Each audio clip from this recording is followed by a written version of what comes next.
Welcome back, guys. Sorry I didn't post last week, or the week before that. Yeah, I took a small break, but I'm feeling much better mental health wise, and I'm ready to start pumping back some content. Today we discuss arguably the most recognizable character in media, owned by one of the biggest companies in the world, Mickey Mouse. Now, we are no strangers to this guy on this channel. He has starred in over 100 shorts and dates back to the late 1920s, created by Walt Disney and Ub Iwerks. But nowadays, he's like a faded memory, a shell of the mouse he once was. But how, you may ask? Well, that's what I'm here to do. I'm here to show you the story of Mickey from his rise to his surprising downfall. Before we begin, 91% of you aren't subscribed to the channel. Yeah, let's change that. Do me a favor and hit that subscribe button for more Disney videos. And without further ado, let's begin.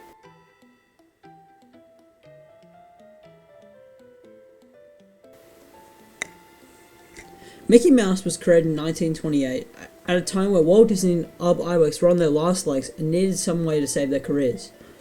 They created Mickey Mouse to rival Oswald the Lucky Rabbit and Universal for what they did to them, which, yeah, they had a rights dispute and stole Oswald away from them. And after two failed attempts to get Mickey cartoons published to the public, Walt Disney had the idea of making the first sync-sound cartoon America had ever seen. After that short was published, which was Steamboat Willie, Mickey blasted into the stratosphere. Walt and Ub Iwerks had struck gold. Adults and kids alike loved Mickey Mouse cartoons, but some may wonder, what made him different to those of Oswald and other performers? Well, people say it's the way that he moves around, and the way that he does things. How he comes up with a solution to the problem. It's just seeing him do things, it's so compelling to watch. He's quite expressive also. By the 1930s, Mickey cartoons were widespread throughout the world, showing in many cinemas alongside other performers like Charlie Chaplin. It became normal for cinemas to be showing Mickey cartoons alongside the other performers, and weird without it. Walt Disney was swimming in money and fame. But did you realize I didn't mention Ub Iwerks? That's right, because as Mickey was thriving in the 1930s, Ub Iwerks left Disney Animation to work on his own brand. I swear to God, can I stop getting fucking Snapchat notifications? It really impacted lots of things, but one of the biggest impacts was what happened to Mickey. In 1930, when Ub Iwerks left, Mickey Mouse changed. No longer was he the anti-hero that would do anything to get by. When Ub left, Mickey became sensible, a role model to the people who watched him. It was basically forced upon him to be that way, since the parents whose kids watched Mickey complained that he wasn't a good role model at all. Doing whatever he could. He's like this scrappy guy who just do whatever he did just to get by. They decided to change him entirely to fit the parents' wants, so they wouldn't lose viewers. This change to Mickey wasn't so bad for the audience, although it was horrible for the employees that worked on Mickey cartoons. As now Mickey couldn't be silly, he couldn't be angry, he couldn't really express any emotion. It really left him stuck in a place where he had to be boring and stale. So that's why they created silly characters such as Donald Duck, who had Mickey's anger, and Goofy, who had Mickey's silliness. They took Mickey's flaws that he couldn't have to make those characters with the flaws. It left Mickey to sort of take a step back, where it was the boring, serious one. Donald and Goofy really carried Mickey throughout this time with their comedy and entertainment. And another factor for Mickey falling off is,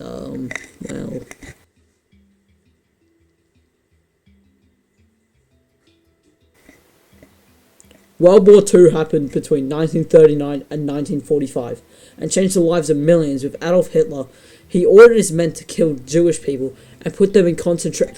Wait, this is not a video about World War II. This is Mickey Mouse. What the fuck happened, guys? Although this is still relevant, as Mickey in these years was used as a way for people to cope with the tragedy happening. Disney made many shorts about Donald Duck getting drafted into war and such. Because Disney was doing this, countries like Japan made shorts of Mickey destroying places and turning him into a villain, making him hated by most. Although during all this, in 1940, Mickey would star in his biggest short ever, a full feature-length film. Fantasia is about Mickey going into Yen Sid's place and using magic to do things. Mickey eventually has magic brooms filling up a well with water, but even when it's filled, they keep going. They keep going and going until the place nearly floods and Yen Sid kicks Mickey out just in time. That's a basic idea of the story, but we aren't here for the story. We're here for how Mickey acts in this film. Surprisingly, he's actually carefree and is silly. Finally, he was back to his roots, and Disney showed Mickey could be a goof and a good role model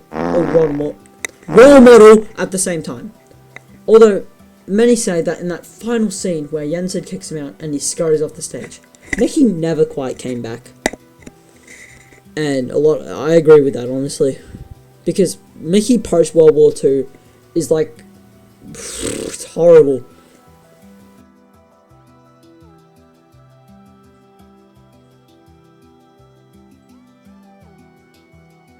Mickey, it is where it all began to crumble. Mickey moved into a suburban home with his dog Pluto and lived a quiet life.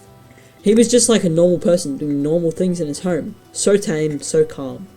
He was like your neighbor next door at this point. It was weird. We didn't like it as a community. This is really where it went down. Mickey starred in 1953's The Simple Things and didn't star in another short for another 30 years. Yes, 30 long years. Seems weird to you, doesn't it? Why would they just retire their oldest character, which was still going great? It's because on December 15th, 1966, Walt Disney passed away. And that's what really impacted the studio. They didn't actually know what to do with Mickey at this point. It just seemed like the right thing to retire the character, as his creator had passed on. Out of respect, Disney forgot about Mickey. Until 1983, where he came back like nothing happened in Mickey's Christmas Carol, where he's with Scrooge McDuck. Another short that came in 1995 was Mickey's controversial short Runaway Brain, where Mickey swaps brains with this big monster to get some extra cash. And he is shown, and the monster in Mickey's body is now shown with bloodshot eyes and yellow teeth and is gone full on rabid. This is not what we need for a return, Disney. What are you thinking?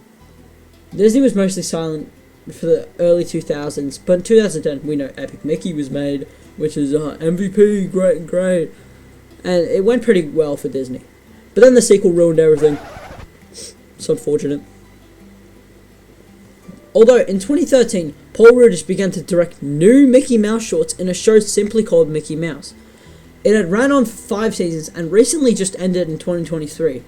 But this was a magnificent callback to Mickey Mouse and was loved by fans. It gave him his silly personality back, giving him flaws and everything. It was fresh and new to watch. It brought people back to when Mickey was entertaining. Although the series ended and Mickey went to a shell of his older self that no one cares about. The most notable things to happen to Mickey this year is Epic Mickey Rebrushed and Steamboat Willie coming back to the public domain. So we could create slop with a mouse as opposed to a rat. Now that is the story of Mickey Mouse concluded. If you liked this video, please consider subscribing to the channel, and if this is the first video you've seen by me, check out my other videos. I have plenty on Disney and Epic Mickey, and have a great day.